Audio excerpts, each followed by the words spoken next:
Bring it down. All right, good morning, viewers all over the world. We are here live again in the street of Lagos State to get people reaction in the trending issue in the world of politics and other related topics. Here with me is Mr. Chinedu Mike. Mr. Chinedu Mike, good morning. Yes. Good morning. Good morning. So, quick one, let me have your reaction concerning the military action in Nigeria. It is reported that the U.S. military air force is in operation in the northern part of Nigeria to comb the Fulani bandit. Let me have your reaction on that, on the U.S. Army being on Nigeria soil to make sure that they deal with the Fulani bandits. Well, I think it shouldn't be any news to millions of Nigeria that ever since the Nigeria U.S. ambassador to Nigeria was recalled, I think his name is Robert Mills. You know, United Nations ambassador to Nigeria was asked or was sacked or asked to resign or was reassigned. You know, a lot of people does not know the reason why Donald Trump actually asked that man to leave Nigeria immediately. Immediately. So immediately that happened, I think that's another signal that the kind of politics that are being played in Aso Rock, or Aso Rock is claiming that they have entered a certain treaty, an agreement with a United States of America based on security intelligence, support against terrorism and all that. It looks as if those things were just mere rhetorics. That if there was any concrete agreement that the U.S. government can actually trust, they wouldn't have, removed the U.S. ambassador to Nigeria. And not only that, the entire embassy was shut down. Within that period too, United States of America plane carry out a surveillance within the territorial airspace of Nigeria. They are busy identifying, places in Nigeria. And unfortunately, Nigerian intelligence, Nigerian security cannot be able to report that there was an infiltration surveillance airplane roaming the entire Nigerian airspace without the Nigerian government knowing about it. That sent a serious signal. And to tell you they are not playing, they not likely announce that they are coming to Nigeria anytime, any day. But from what we are getting, presently they are launching attacks from Ghana and US embassy base, where they are taking down a part of Brunei currently now. Serious, bombing, as reported, is going on in Brunei and some northern Chad Cameroon borders currently now. But the Nigerian government has not come out to tell us, in as much as they cannot tell us that there is massive surveillance, US airplane surveillance in Nigeria. Immediately, the ambassador was recalled by Donald Trump.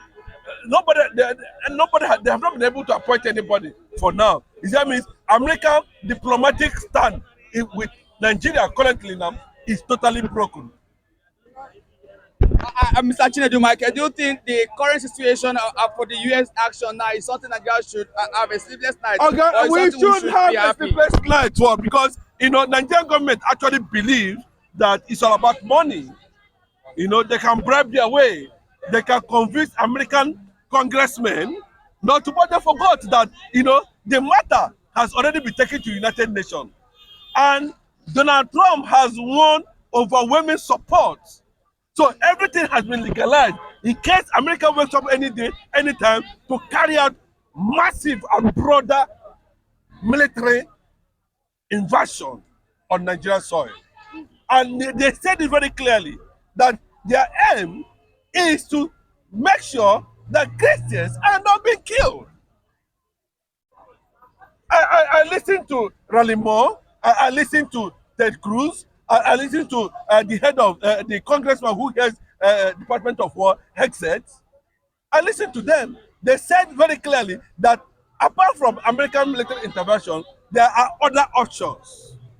We don't know what those options are. There's a complete face-off between Aso Rock and Washington currently now. And it might likely affect Bola Ahmed Tinubu's re-election. There's no doubt about that.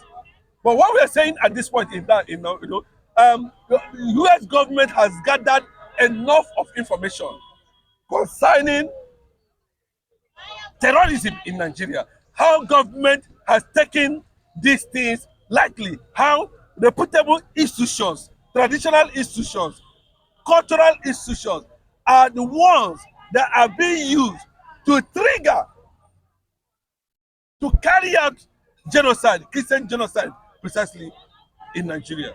And remember, for them in United States of America, they see America as a Christian nation. Nigeria by law is a secular nation. But by oppressions, it's Islamic. So if you feel otherwise, the best option, I keep on saying it, is for Nigeria to disintegrate. Let those who believe in certain faith go and do their religion, and let those who believe in certain faith go and do their religion. You can't go to America today and dictate Islam there. And America can't go to Iraq or Iran and dictate Christianity there. So why are they keeping Nigerians together?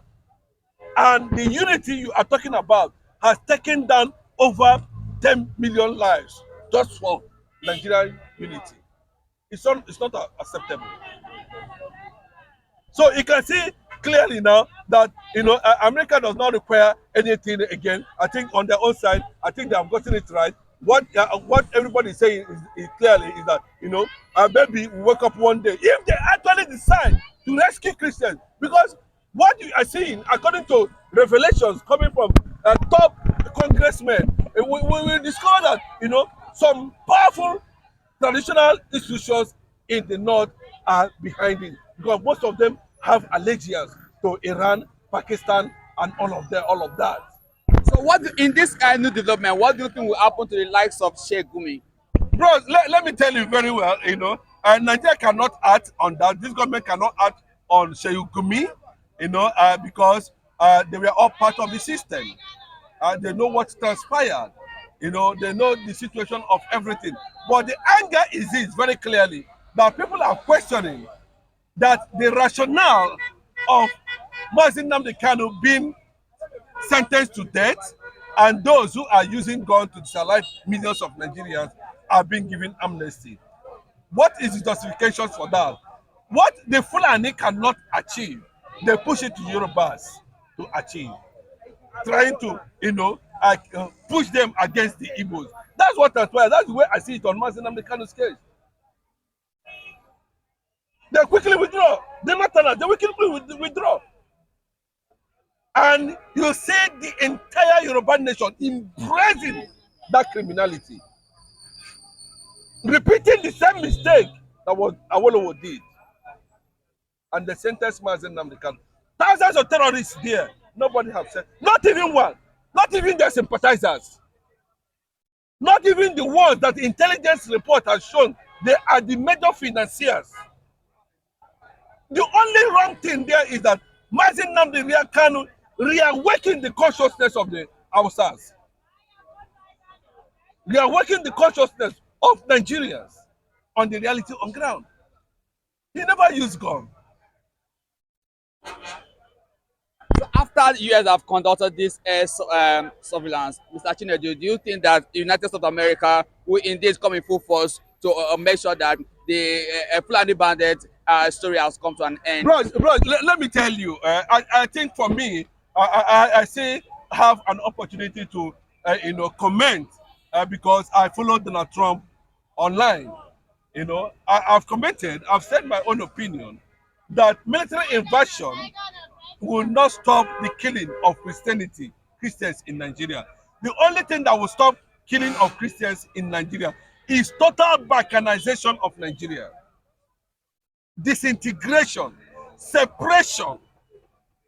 Well, it is not by referendum. We will not be talking about referendum.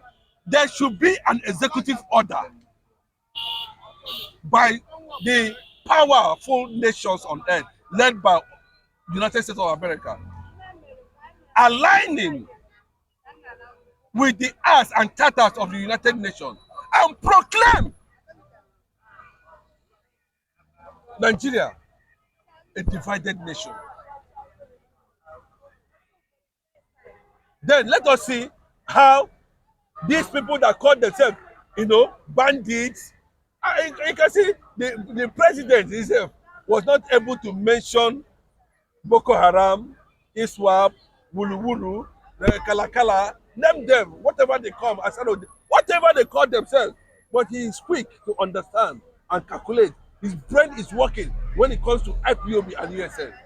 That's the only organization he can remember. So when you say you're going to have, you